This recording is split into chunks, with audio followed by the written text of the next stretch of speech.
going from 6 figures to 7 figures with Mike Simmons. Mike, I'm always a proponent of one that I like to let people speak for themselves, because it just, how I view you, what we read about you is always, maybe different than what you think you want people to know. So why don't you tell everybody about you and all that good stuff? Yeah, sure. Thanks for having me, first of all. Yeah, so my story is not unique. I don't have some fantastical story where I'm a refugee from another country that paddled here on a boat and had to like endure a lot of hardships. I grew up in middle America, right? I'm in Michigan, and my family worked for the automotive industry. I'm in Michigan. It's kind of a prerequisite for living here. And kind of lived in a middle to, lower middle class. Um, and really the reason I say that is because a lot of people fall into that category, but B, my parents' plan for me was to graduate high school, maybe go to college, maybe not. They weren't necessarily pushing me in that direction. And ultimately, my dad wanted me to get a job in a union company. And so you have that union protection and guarantee, right? Like, which doesn't necessarily exist. But that was the path. Like, get a job, work 30 to 40 years, work all the overtime you can, and grind it out until you're 65 or 70, and then just live out the rest of your life on what you're able to scrape together. And that was really kind of the path I went down. I graduated high school. I promptly quit college after about a semester and a half. I just was skipping every class and failing grades. So I figured, why am I here? And fell into a union job. I worked for UPS, right? Very stable company, been around for a long time. And my family was ecstatic. And I, unfortunately, at a very young age, in my early 20s, working for UPS, I hurt my back really significantly and had to leave that company because I just couldn't physically lift or lift packages and kind of do the work that I was doing. And I wound up in the automotive industry, right? Again, a win for my family. Like, hey, this is great. He's in the automotive industry. But I didn't really want to be there, right? I was just sort of doing what I thought I was supposed to do, which a lot of us do, just sort of follow that path that our family puts us on. And I ended up in the automotive industry for about 20 years.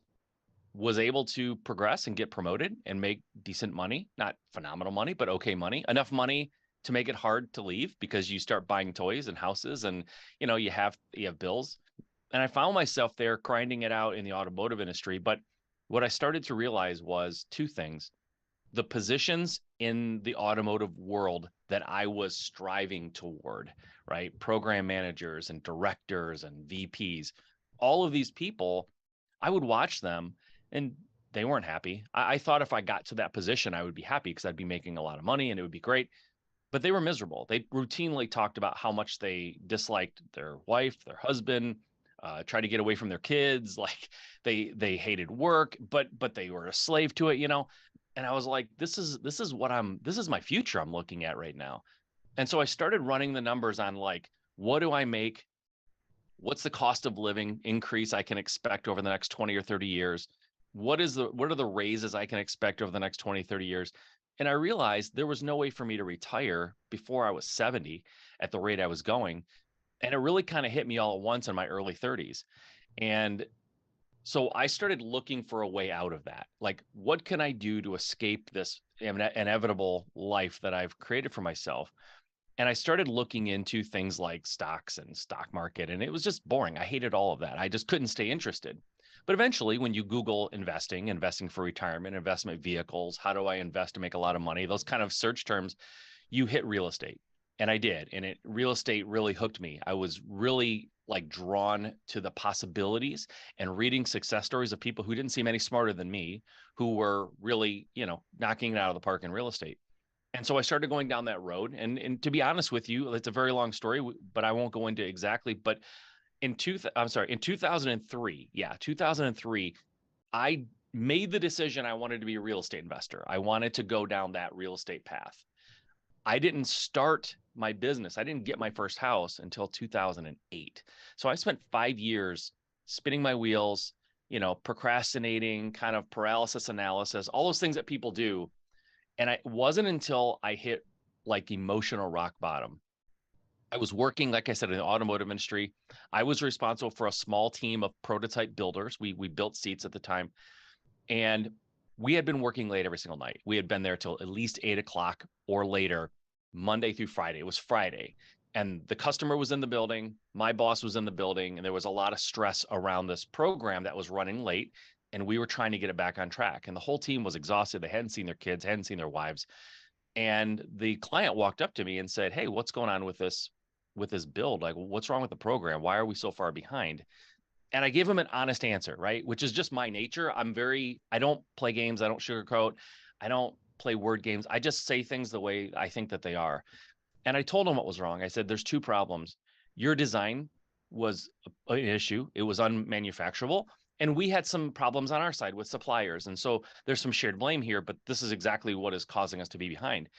And I remember, like it was yesterday, he got right up in my face. He actually took a step forward after I said it, nose to nose, and said, "You are a liar." He didn't just say liar. He threw some colorful language in there, but he basically said, "You're a liar." And I was like, wow, it was like a punch in the gut. I didn't expect that, certainly from an adult in the professional world, right? And so I took a step back and went and saw my boss and said, "Listen, Keith, first of all, the client's being a little ridiculous, but secondly, these guys are exhausted. Like, we've been here all week late. Nobody's seeing their family. We're working 14-hour days. Like, we're not getting anything accomplished tonight that hasn't been accomplished yet. This is really kind of out of control. I think we need to go home. I think we need to send people home. This is just kind of turning sour." And what he said next was the turning point that made me actually hit the actual rock bottom of my, psychologically. He goes, "Mike, you need to get your priorities straight." And I said, wow, wow. And I said, "You know what? You're right." And he thought I was agreeing with him that I needed to put work first and I needed to realize that that was more important than anything. But what I really was acknowledging is he was right. I needed to put my priorities in order. My wife, my kid, my health, my family, that's my priority. And so I said at that point, I am going to get out of this and I'm going to use real estate to do it. Now, at that point, I had been flipping houses on my own for about 4 years, kind of poorly and making kind of making up as I go along, no plan, no strategy. And So, I said, from that moment, I said, this is my escape plan. And I started planning that. so going back, and I appreciate you being so detailed with your story, because I think that a lot of people, can relate to this.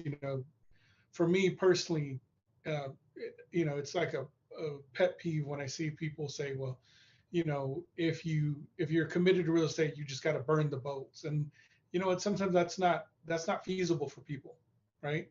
Right. And as for you said, that it took you a while to actually get to that point, right? Yep. If we go back and when you were doing the numbers and looking at the raises, now, compare, taking that information and how you felt then versus to how you are now, did you even understand like the possibility that was there? Like, your 3% raise versus one transaction would, probably, you know, quadruple that or whatever that means. Like, did you know the comparison at that point?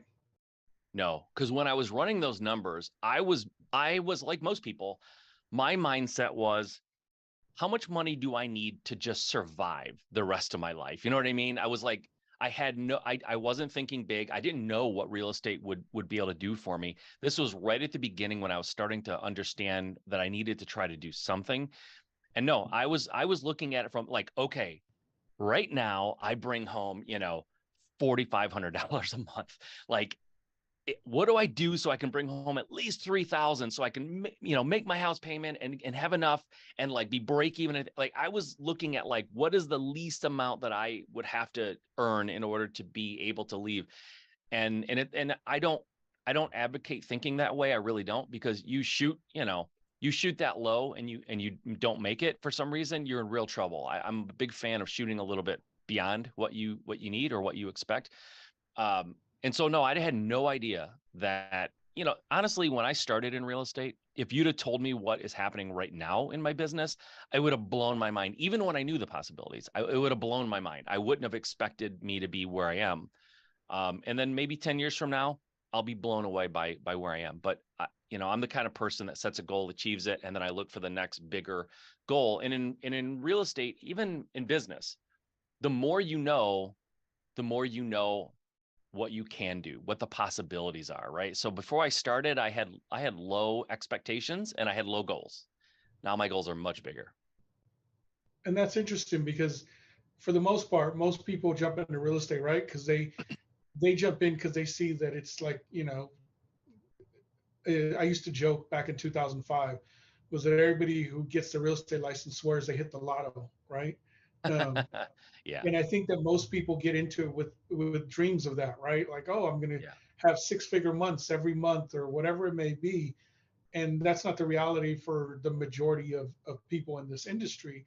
And you came in with the opposite, where it wasn't necessarily, and correct me if I'm wrong, but it wasn't necessarily, this is my pipe dream to become stupid wealthy. This is my dream to get out of this rut, this stuck Yeah. that I'm in. Right? 100%. When I look back at my notes and some things that I was working on when I first started, it's sort of funny how low the bar was for me. But remember, I kind of equate the way you grow up, right? Your family environment, whether it's healthy, whether it's unhealthy, whether it's supportive, whether it's not supportive, whatever it is, there's a certain expectation and a certain culture that you're in, right?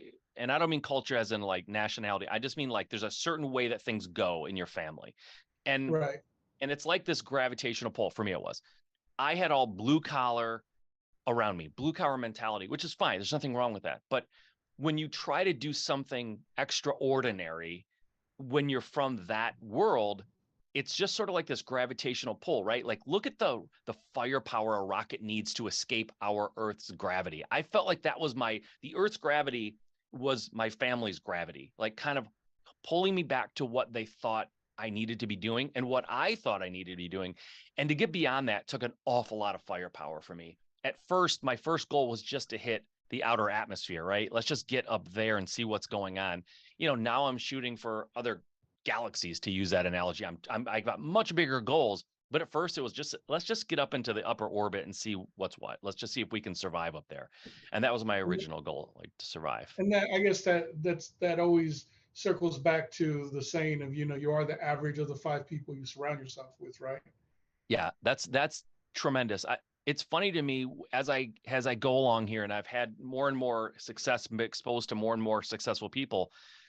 Success is way less about the tools and the software and all this stuff. It's way more about your own expectations, right? The reason when I had those low expectations for myself when I got started in real estate, or at least I shouldn't say low, I had reasonable expectations, right? Very logical, reasonable. That's all I was hitting, and sometimes less, because I wasn't surrounding myself with people who saw the world differently. And it wasn't until I put myself in rooms and around people who had much greater success than me. And so therefore they expected great success because they had already had it, right? It's that flywheel. Like you expect it, you get it, you expect it again. Then I started seeing, oh wow, my vision of what was possible for me was so incredibly low. There's a whole world out there that expects way more than that, and they get it. And it wasn't until I surrounded myself with that mentality that I was able to achieve those things. If you stay in that little bubble, that little scared kind of like bubble of reasonableness, that's really what you can expect, is sort of what where you set your goals. You're not going to, in other words, nobody aims for the moon and hits Jupiter, right? It just doesn't happen. So when you aim very low and very reasonable, you tend to hit it or maybe a little less, and that's where you stay for the most part. Yeah, I think I don't know if you've ever read Bill Walsh's book. I think it's called The Score Will Take Care of Itself, and his whole thing is about you raise your standards, right? Like that's how you do everything, is you have to raise your personal standards. Yeah, 100%. You have to. And somebody told me early on, and I didn't really understand, and I didn't take it to heart. I didn't really think about it, but I think about it all the time now. Um, he was asking like, what do you expect to make in real estate? What is your goal, like, yearly income? And I told him, and he said, triple it. And I was like, what? Just triple it? What do you mean? He's like, you have to think bigger. Like whatever you think you can achieve or what you want out of life, you need to realize you're thinking too. So almost everyone thinks too small intuitively. because they're afraid to think too big. You have to start thinking bigger if you want bigger things to happen. I get reminded of this all the time. I try to think big all the time. Like, I'm always thinking about that. And then I'll be around people or somebody or a friend or somebody who starts talking and I go, I am playing it too small still. Like, even when I'm conscious of it, I'm playing it too small. So it's a constant thing that I think we all have to sort of push ourselves a little bit farther than we think we can go. No, I agree. Um, Touching on, you said you were flipping homes by yourself and you didn't really have a plan. Kind of expand on that, because there's this myth that home flippers that's how you become wealthy. And Yeah. as somebody who's flipped lots of homes, I know the reality behind it. Mm-hmm. Yeah, 100%. So what I was doing, I had the mentality, this is fatal flaw. This cost me years. By the way, I'll tell you a quick little anecdote that I think is important here, and then I'll answer your question more specifically. But I went back recently, I think it was like a year and a half ago. I was giving a presentation, and the presentation, part of it centered around the cost of waiting, right? And I went back and did a kind of a forensic financial analysis of those 5 years that I mentioned a minute ago that I sort of was in paralysis analysis. Had I started earlier and actually put myself around the right people, got the right coaching, did all those things that I eventually did to blow up, if I had done those 5 years earlier, what what would be the difference? What money would have been made during that time that I delayed? And I did the math. It was $3.1 million of revenue that I left on the table because I waited so long to get started. And that's assuming there would still be a ramp up, right? We're not going to hit the ground running day one, but even with a ramp up. So that's huge. But what I did for those 4 years, to answer your question more directly, when I was flipping houses by myself, I thought that coaching, mentoring, masterminds, all these things, complete waste of money. It's all out there, right? I have this little device on my desk called a computer that's hooked up to this thing called the internet. What information is unavailable to me? It's insane to pay someone for information that is essentially free out there in the ether, right? The problem is, if you don't know where to look, if you don't know who to listen to, right? Because the problem with the information age that we're currently in is everybody will give you information, whether they know what they're talking about or not. And so I was struggling to understand what I was doing that was limiting me. I had this sort of ceiling that I was bumping up against, this glass ceiling, because I was flipping houses and I was completely inefficient. I had no processes. I didn't hire anyone to help me. I had no idea that what I was doing was so wildly unscalable that I couldn't scale it. And I was working a job at the time, a full-time job, doing this on the side. And so I would spend every morning, every lunch hour, and after work every single day looking at houses, making offers, kind of muddling through it. But I was trying to invent a playbook that already existed. And I didn't know how to do it. I didn't know what I was doing wrong. It's hard to self-analyze when you don't know what you don't know, right? How do you analyze what you're doing right or wrong when you've never done it before? It's impossible. It's like teaching yourself to golf without help. Like, I mean, yeah, I suppose you can, but who's looking at your swing? Like, who's kind of telling you how to hit the ball? Nobody was doing that for me. And so I muddled around for about 4 or 5 years, kind of making a few bucks here and there, losing money, making money, kind of breaking even. Like, it was just not going anywhere. And it really wasn't until I sought help that things changed for me. Nice. So when in 2008, when you finally went all in, what were the obviously, you hinted at coaching, masterminds, and things of that nature, but what were the steps that you took when did you really feel that acceleration hit? Like, when did you really feel like you had the wind behind you and that you were really moving? Yeah. So I went all in, joined a mastermind. Now, at the time, I had never been in a mastermind. I had never paid for coaching, but I happened to have made a friend virtually who was flipping houses in California. He was flipping 100 houses a year. I was doing 10 maybe a year. He was doing 100 and he was bored. He had nothing to do all day because he had dialed it in so well and he had a little team built and he was just like doing nothing. So I knew this guy, I had met him virtually, and he had a podcast. And he said on his podcast one day, listen, I'm going to start a mastermind of experienced high level investors. and it's $25,000 for the year. We're going to meet once a quarter and sort of exchange ideas, talk, network, and we're going to help each other grow. That was the extent of the offer. Like, we're going to meet 3 times a year. But I knew this guy was much, much better than me. And he had figured it out to the point that the reason he did this mastermind and started a podcast is because his wife said, you need to get out of the house and leave me alone. You're just following me around all day because you're bored and you're driving me crazy.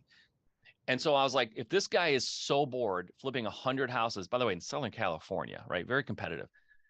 I said, this is something for me. So I joined the mastermind, and it was a group of people. They weren't that high level. They were I was one of the highest level people in there. And I was doing like a deal, or maybe you deal every other month, a deal once a month, not that much.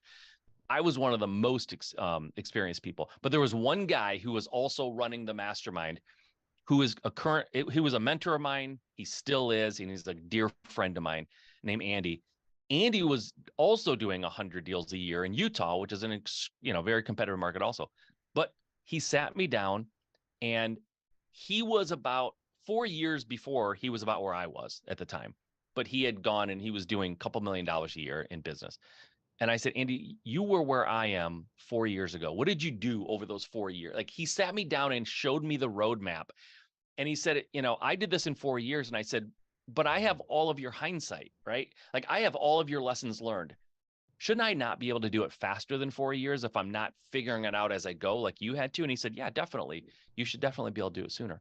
So I went from I was on about a $200,000 run rate at the time. Like, that would have been my revenue for the year for 12 months, was about 200,000.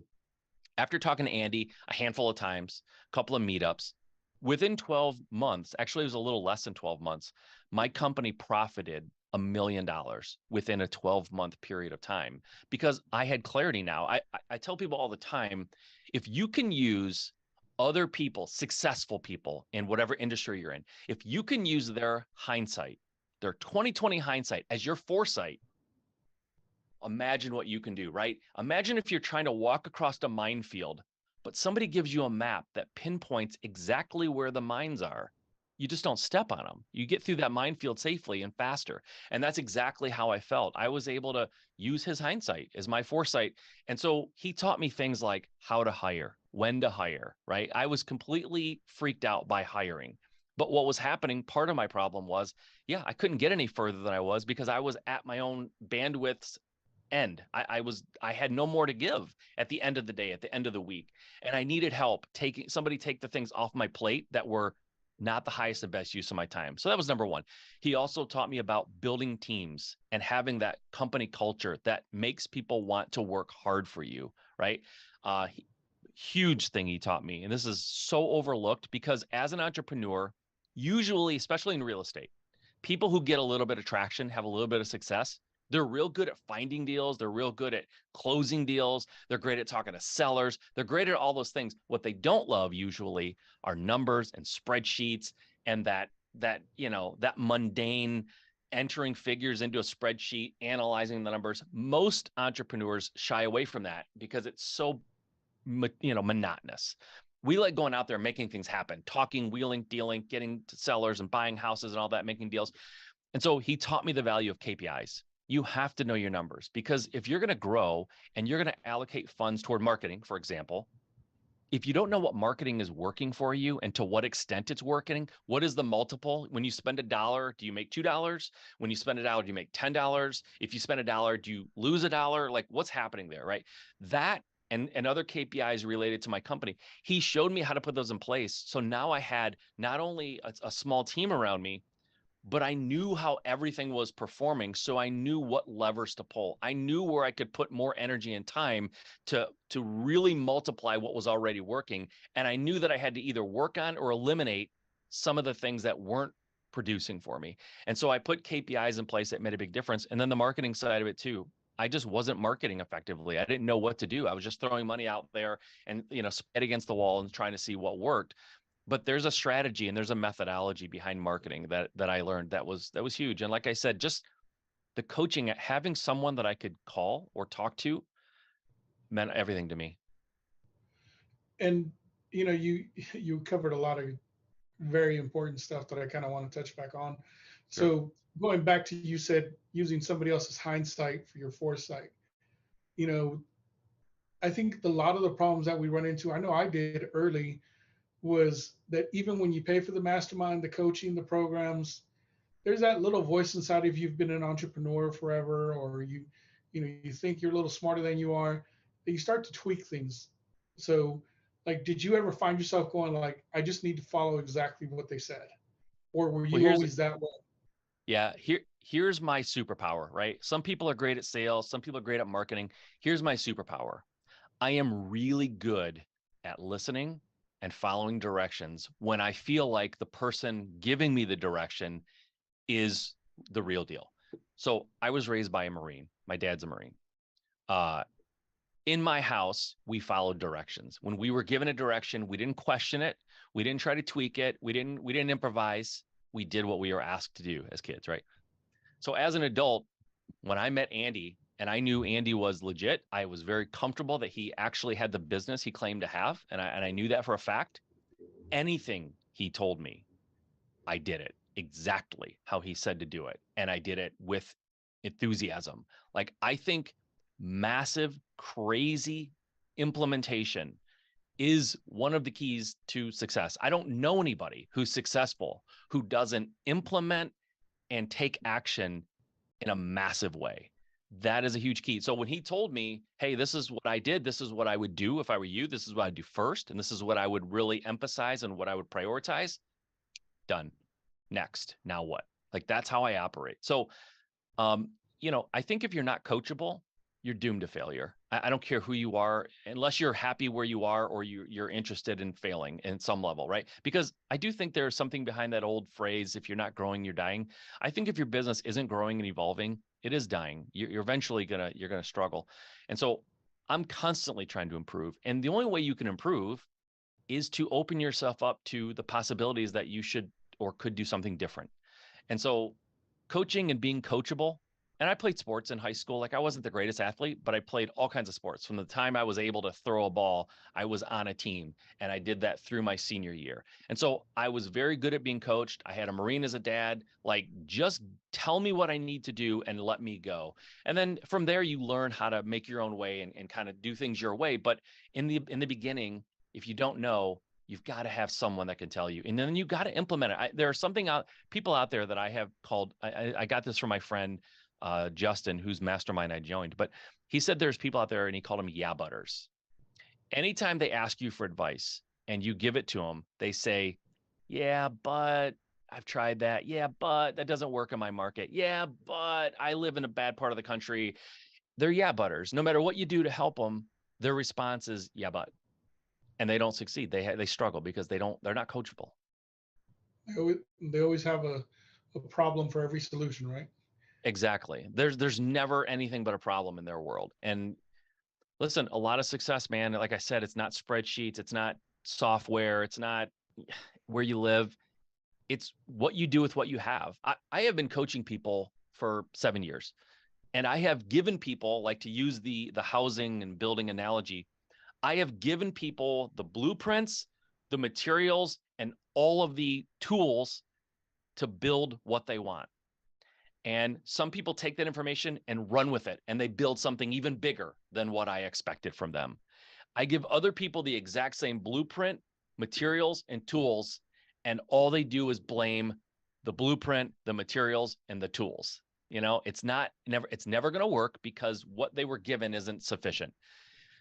You can't help those people. You just can't. You need someone who will take those tools and run. Yeah, I mean, you can, like you said, you can give everybody the blueprint, and everybody's going to have different results. If we Totally. if we talk about how you touched on KPIs, which is one of my favorite topics, and one of the things that I'm always harping on the people that I'm consulting with, is like, how often do you change your KPIs or revisit them to see if they are the ones that you should be tracking, and lead versus lag indicators and all that? Can you touch a little bit Yeah. on that? Yeah, it's a great question. We definitely review them yearly. We don't review them quarterly. We review them yearly to see if we need to change them, if they're realistic. Sometimes, especially when you're starting off, your KPIs are a shot in the dark. You don't know because you don't have enough data to know exactly what they should be. So you take your best shot, and then maybe, in the first year, if I was never used KPIs or never even tracked anything, I probably would review them even once a month just to see kind of where I'm at. But at this point, we've been doing it so long, we do it yearly. But we have you said leading and lag. Yeah, so the way we phrase it in our company, the way that we track things, we track activity KPIs.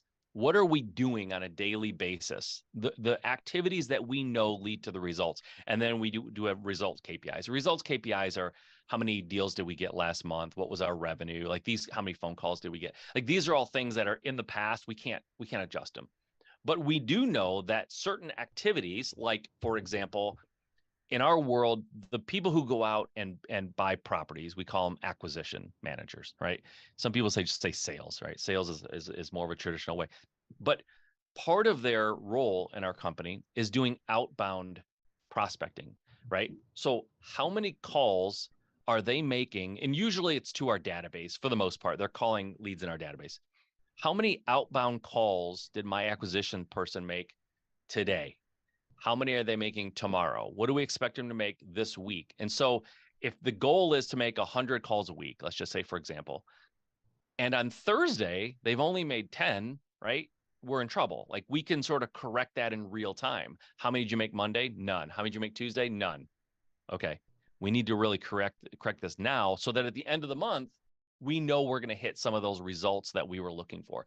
And so in my company, we do a lot of wholesaling too. So we have a dispositions manager.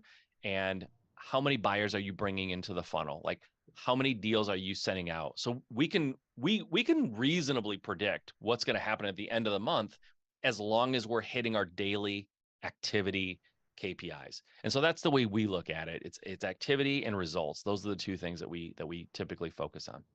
I like that. I definitely like that. So a couple of things that I want to touch on that you mentioned as well. Wholesaling. You're doing the investment side. Some people in real estate, they just no sugar way of doing it. Some people say that they hate wholesalers, right? To me, as a broker and as an investor, I love wholesalers. I mean, they're out there grinding it out and spending their own money, finding people that are raising their hands that they want to sell. They can't close every deal on the wholesale side. Those turn into listing referrals or whatever it may be. What is your best practices for somebody right now who's an agent who maybe struggling in their business, an agent or a brokerage, and about dealing or building relationship with wholesalers? Wow, you really hit on it. A lot of people in the real estate agent / broker world do not like wholesalers. I know a Yep. lot of them in my market do not like me. It's it I think they don't like them. They'll say a lot of reasons why they don't like them, but I think one of the reasons, of the major reason, is they're frustrated that sometimes good wholesalers are sort of eating their lunch, right? They're finding deals and locking them up before they get a chance to see them. But a wholesaler can and should be an agent's best friend. They can definitely work together. As an agent, you definitely get properties, or people calling you to list properties that are probably not going to sell because they're not in good enough condition. They need way too much work, and so what you just end up losing those listings. But I think even more than an agent kind of becoming friendly with wholesalers, that's number one. That's the low hanging fruit to me. The more effective thing, and if I was a broker or an agent, I would hope that I would be enlightened enough to realize I could do what they're doing. Like you can go out, an agent will make 3% as a buyer's agent or whatever. If you can't find a seller or a buyer for that house, and you have to lose the listing, and then some wholesaler comes along and gets it under contract and sells it to a house flipper, they're making $10,000, $15,000, $20,000, $30,000 by just getting that thing locked up. Like you could do that as an agent. There's a path for agents to have a dispositions, we call it in wholesaling, a dispositions part of their business, a strategy where they're taking these properties, they're locking them up on a contract and finding an investor who wants that deal. That's the next step. That's the final evolution of kind of like being open to working with wholesalers and doing that, but then eventually just taking on that dispositions role yourself and making the money. I have taught hundreds of realtors how to do that, and it blows their mind because they start off thinking, I can't do that. I'm a realtor. I've got rules and my broker will never allow it. That's where they start, right? With limited mindset. And then you kind of open up their mind and expand. No, this is definitely possible. And here's how you can do it. And you can make the $20,000 instead of the wholesaler. Like there is a path for that. You guys are in contact with so many sellers, and you know for a fact you're not going to sell every single house that you put, that you contract to sell for them. It just doesn't always work out, right? Rather than lose that listing, there's another option that you could explore that is very, very lucrative, and it can be done. So not only should they work with wholesalers, if they want to be hands off and passive, certainly work with wholesalers. But if you really are interested in raising that revenue for yourself, there is a path to learning that dispositions part of it and implementing that into your strategy. And you can also, what we've done, I mean, we do wholesaling, we've done it forever. You can always, sell it with the, condition of that they got to list it back with you when they're done flipping it. We're ready to flip it. Totally. Everything's 100%. everything's negotiable, right? So 100%. Everything's negotiable. The problem is you have to be willing to open up your mind that there is another way to do things that you're not currently doing or aware of, right? The problem I find, if I can be critical for a minute of the realtor world, you get so indoctrinated into the traditional strategy of a realtor that you close your mind off to other possibilities, other ways that you can go about this. And as long as you're willing to open up your mind and be coachable, like we just talked about, like just listen to what I want to tell you and make a decision after I explain it, right? Don't, because I've had people go, can't do it. Nope, stop. Illegal. Wholesaling's illegal. I don't even want to talk about it. I'm not allowed to do it because I'm a realtor and I took a oath or whatever you guys do. Like that's the mindset. And if you don't have that, if you have that mindset, you're okay, you're fine. You're just do what you're doing and that's all you're going to do. But if you can open yourself up like you did, right? You're doing wholesaling. You know the power of that and why you should be doing it and how that really fills a hole, a gap in the whole realtor strategy. It's huge, and everyone should be doing that. what would you say right now, the top, I don't know, 3, 5, whatever number you've got, opportunities in real estate for agents and brokers? I think it's not even like the top 3 or 5. What I think it is it's like tools in the tool belt, right? If all you have is a hammer, everything has to be a nail. And if it's not a nail, you're out of it. You can't do anything with that, right? I think realtors should be obviously listing houses that are in perfect condition, move-in ready, recently updated. That's great. That's the bread and butter. That's the easy stuff. Everyone can do that. But when you get those houses where they call you out and you go for your seller appointment and you're looking around and you're like, wow, there's a lot of work that needs to be done here to make this thing really sellable. Give them other alternatives. Listen, we can list this thing for whatever, 30 days, 60 days. I'll be honest with you. There's some things that buyers are going to be concerned about. And you just told me, Mr. and Mrs. Seller, you don't have the money for a new roof, even though it's at the end of its life. You don't have money for new windows. They're clearly an issue. You've got a kitchen that was installed in the 80s. Like it's going to be an issue. Like we can try to list it, but here's what I think is going to happen. We're going to struggle. We're going to get a lot of low offers. I have another path that we can go down if that is the case, where I buy your house, or I find someone, however you want to word it, but have that other strategy in your belt. So now you don't just have a hammer, you have a hammer and a screwdriver, you have a hammer and a power saw, whatever it is, whatever analogy you want to use, you have other options for folks instead of losing that listing. And I think it's just a no-brainer to me, but I'm coming from the investor side. I can't imagine why you wouldn't want to do that, because by the way, the income from that or the revenue gain from that strategy, it's more than 3% in most cases. You're going to make a lot more than your typical commissions if you go the investor route or the wholesaler route and you find some other way to disposition that property. So I think it's just an absolute no-brainer. But again, I've been doing this since 2008, and I've talked to a lot of realtors and brokers. I am astounded at the number of them who just immediately shut down when you start talking about investing or putting something under contract and wholesaling it. Like they just shut down. There's absolutely no part of them that's listening to you anymore. And I'm just shocked by it, frankly. So, wrapping up in these last few minutes, what would you tell an agent or a broker right now, like if they came to you and they needed coaching and they were your, like, if I was your mentee or whatever, like, what would you tell me right now in this market if I told you, like, hey, or what would the process be, like, hey, I want to make more money, I'm Yeah. struggling, I want to make more money. What would that look like? What would you, giving everybody watching a snapshot of, like, things to think about? Yep. Well, if they came to me and said, I want to learn what I can do to have more of an investor hat that I can put on so I can find some way to monetize these deals that don't make sense from a listing standpoint. If they talk to me, I would say, join my program, because I will help you install a dispositions process into your company, where when those properties do come into your pipeline that just don't fit the standard listing MLS model, how do you go about doing that? How do you find buyers? Number one, right? So let's tell you where do you find these buyers? Where do wholesalers find these buyers? It seems like a real complicated, mystical thing. It's really not. It's very easy to find buyers. So I would help them build a buyers list, number one. Number two, I would give them the step-by-step process of how you present or how you expose these properties to the buyers in a way that's going to return the greatest amount of money to you. So it would start by helping them find buyers and then showing them how to evaluate properties like an investor. They have to take off the realtor hat completely, right? Realtors know how to do like a market analysis of a house. I get that.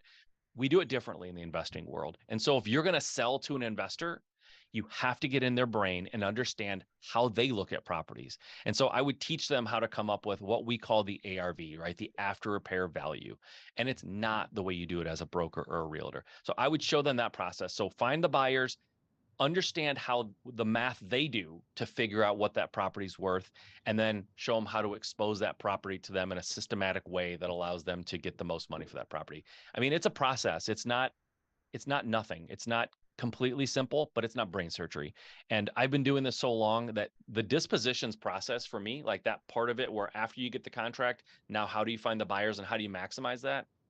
Frankly, it's my favorite part. And it's a module, right? You can put it onto your business. You can add it as an afterthought to your business and have a whole process built out where you get the most for that property at the end of the day. It's very, very systematic, but it's very specific. People do it wrong all the time, by the way. I know wholesalers that's how they make their money. That's all they do is wholesaling, right? They have a big business. And I've talked to these folks and said, okay, cool. So I know how you get properties. I know how you market. You've got that dialed in. That's great.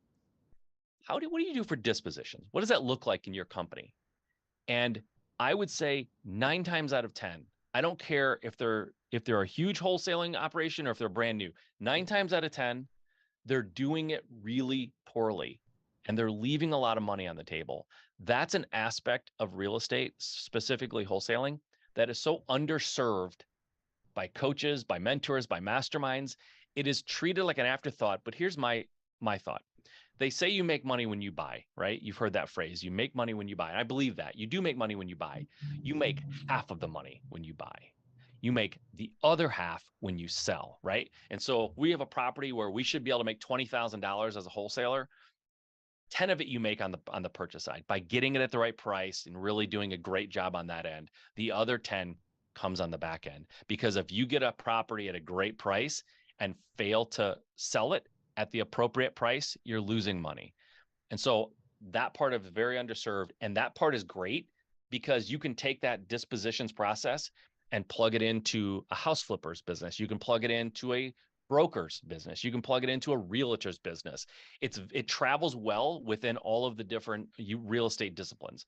And so that's what I would help a realtor or a broker do if they came to me. I would help them create that system and then add it to their business. Nice. That's a great way to wrap up here. I appreciate your time, Mike. A lot of knowledge, and obviously, I know that there's a lot more to it. There's a lot of nuances. Totally. How can anybody get a hold of you and all that good stuff as we wrap up here? Yeah, it's easy. You can go to mikesimmons.com and find out more there. You can contact me through there. I mean, that's kind of the one-stop shop. I do have a podcast that I do called Just Start Real Estate. So if you go to iTunes or Spotify or wherever you listen to podcasts and type in Just Start Real Estate, you can go there. And I've got about 650 interviews on there. So you're welcome to go and check that out. All right, man. Well, I appreciate your time. Thank you once again. Thank you for all the great advice, and keep killing it, man. Thanks for having me. Appreciate it. Had fun. Thanks.